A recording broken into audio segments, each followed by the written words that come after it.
जुनो पक्ष, प्रत्येकाच्या काळजांत आशिल्लो पक्ष. मोगो पक्षाची एक्झिक्युटिव्ह कमिटी आसा आनी एक्झिक्युटिव्ह कमिटी जे कितें डिसिजन घेता त्या आमदारांनी आनी बाकीच्यांनी मान्य करपाक जाय. अजून पसून म्हापशे विशीं डिसिजन घेवना. But as an alliance partner सद्या तुमी are present in the BJP. We are just partner of BJP.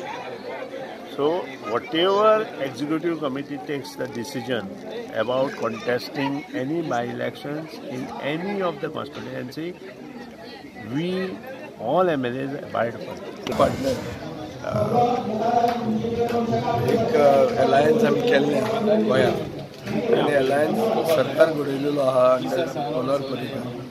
So हो अलायन्स सरकार स्थिर उरूंक जाय हो आमचो हेतू आहा. हांवें थंय म्हणलां की आमचो एक मनीस we could have help somebody, पूण ताणें आज क्लेम केल्ली आहा की आपल्याक बीजेपीची तिकीट दिवची. सो आमी रावतात बीजेपी कितें करता तें पळोवया.